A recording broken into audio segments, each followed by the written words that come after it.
Welcome back, everybody. I know this photo is upside down. Anyways, today's video is on Builder Gel because I've been using that as my base, and I mentioned it in a couple videos back, and a lot of people requested I do a video on my Builder Gel routine. So I'll give an explanation later and in the description as to why I've been doing Builder Gel. But to start off, this product is liquid gold for me. So I'm talking about the protein bond, not the Builder Gel, because I've learned that Builder Gel does not stick to my nails without a protein bond.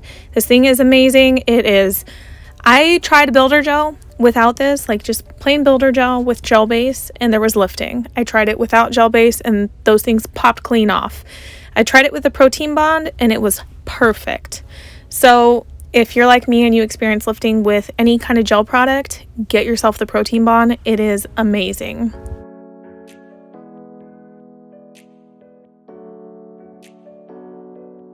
So to start off, I want clean nails, so I'm taking a lint-free wipe and I'm rubbing all my nails with rubbing alcohol just to make sure they're clean and ready for me to just do my process.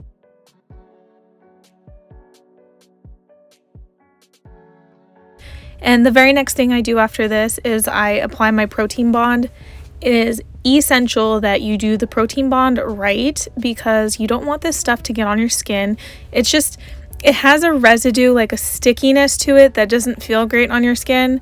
So you just want to apply a nice thin layer all over your nails where the gel is basically going to be.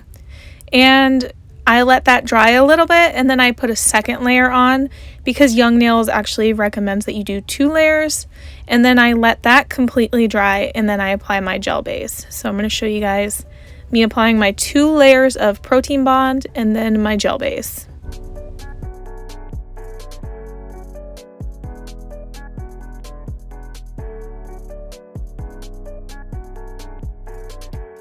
And for anyone who is noticing, yes, I'm wearing tips. I just want my nails to be a little bit longer than what they are right now. So I'm wearing fake tips, as you can see right here. That's the clear part over the free edge. And I am not using forms yet, just because I don't want to just yet.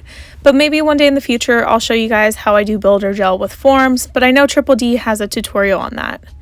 So now I'm applying a nice thin layer of gel base to all of my nails, and then I'm going to cure that in my LED lamp.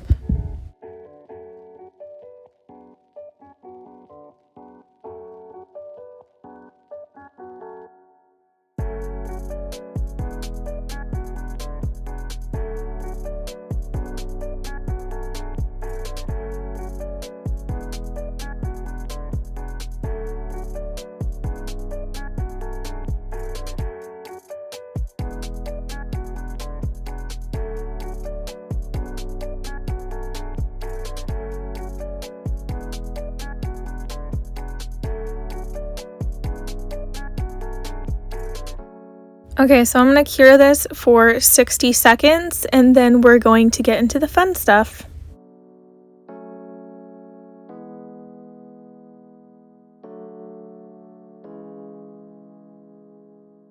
Alright, so here is Triple D's Builder Gel. It comes in this black jar and it has the ingredients on the back, so if anybody's interested, she actually does have that written on her product.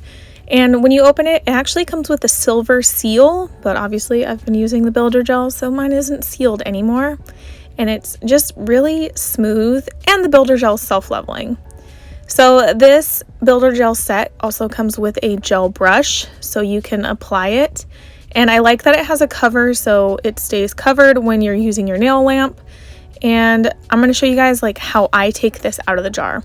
So I've learned that you want to drag your brush across the top of the Builder Gel. You don't want to dunk it in. So I'm going to put my brush on the top of the surface, drag, and then that's how I'll pick up my gel. And then to get the stringy part off, you just tap it on the side of the jar. And mind you, I'm not a pro at this. I've only been using it for about a month and a half now. So what I do is I focus the blob that comes off of my brush. You'll see that in a second. I focus that on the center of my nail and then I build out from there. So I want the center to be like the most dense and thickest area because I want that to be my focal apex. So I want the strength to be there.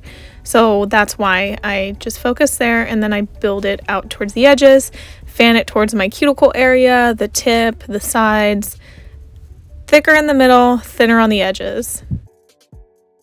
This product is super easy to work with. It is a lot thinner than polygel, so if you're used to working with polygel, this is a lot easier to manipulate. And it is thicker than traditional like gel liquid, so I don't know how to explain it, but it's easier to maneuver. So it's not going to run away from you, but it's also not going to be something that you have to like force into place. So I am using my non-dominant hand, my left hand, to do my right hand. So it is taking me a little bit longer than it would if I was using my dominant hand. So that's why we're just sitting here, taking our sweet time. I'd rather get it perfect and not on my skin than fix that issue later. But it's really easy to fix if you get any of this on your skin. The awesome part is before you cure, just take like a little brush with rubbing alcohol and wipe anything that has gotten on your skin right off. That way you don't have to worry about filing it off.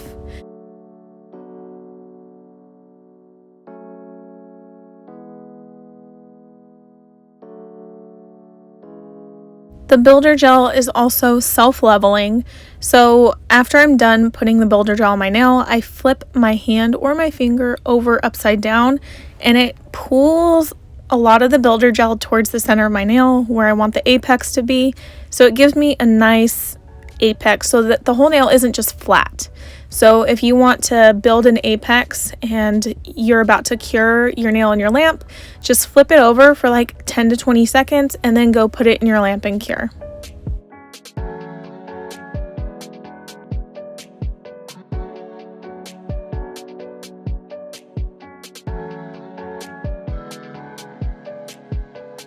Right, now I have to do my other 4 fingers. I like to do my thumb separately because obviously it kind of tilts sideways. It's not straight flat like the rest of my fingers. So that's why. Also, I'm going to speak a little bit on, oh, look at that perfect blob right there. Sorry, it looks really cool. But I want to speak a little bit on why I've been doing builder gel, and while it might be time consuming to apply, it might seem like, what, it takes me 15 minutes to do a whole hand? What? I think it's far more superior than using clear dip powder as your base if you are somebody who does the peel base over clear dip powder like I've been doing for so long. I think it's superior because I notice I don't get lifting with this product, and when I peel off my dip powder later on, like I pop off the peel base and the dip powder that's on top, I notice that there is like barely any damage to the builder gel, whereas with my clear dip powder routine I would have to do a fill every single time I popped off. So with this one I don't have to do a fill until 1 or 2 weeks later, so there's less damage done to my nail because I'm using this gel product.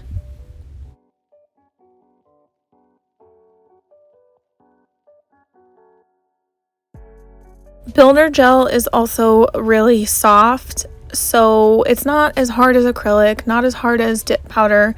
So when you go to file and you go to shape, it's a lot easier. Like there's less work, less effort to do when you're doing your filing and shaping. So for example, if you do your builder gel and you notice that you put way too much builder gel and you don't like the apex and everything, you can file that into the shape that you want really, really easily. Where with dip powder, it would take me ages.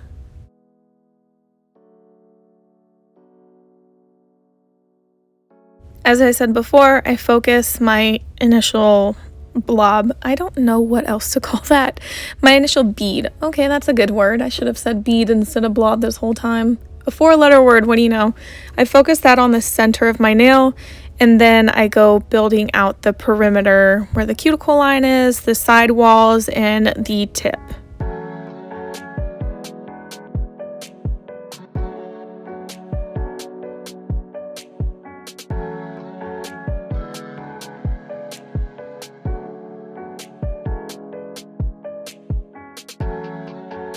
All right, we're getting there. I have 2 fingers left to do, And the good thing is after you apply your builder gel and you cure it, if you decide that you want to add more thickness to it, you can go right over the builder gel that you just applied, as long as you don't remove the sticky layer first. So I'm going to take you guys through the journey of my last 2 fingers, and I will see you guys at the end of this because there's a couple more things I need to show you.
I'm back. Okay, so I'm flipping my hand upside down like I mentioned before, just to get everything to center and pool for the apex. And then, based on my lamp settings, I'm going to cure for 60 seconds.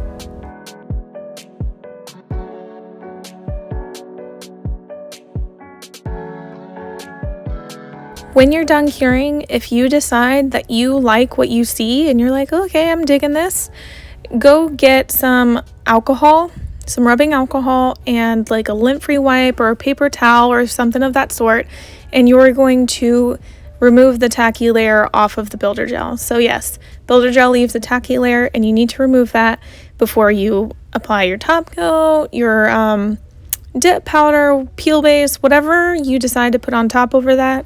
You want to remove that tacky layer. So I'm going to remove that tacky layer because I'm going to be dipping over my builder gel. I'm sorry guys, I don't show that today, but I can show you guys in a future video if you guys are interested.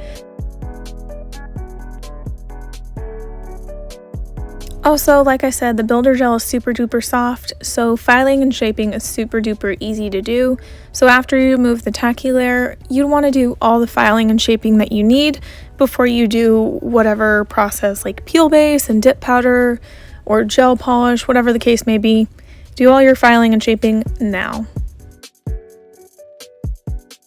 And last thing before we go, I want to show you guys how to clean your brush because it's not self-explanatory. So take a wipe of some sort and soak it in rubbing alcohol and just very gently wipe the handle and the brush of any extra gel that you might have on there. And there you go, you're done. It's pretty much clean. So I do this because I'm extra like that, but you don't have to.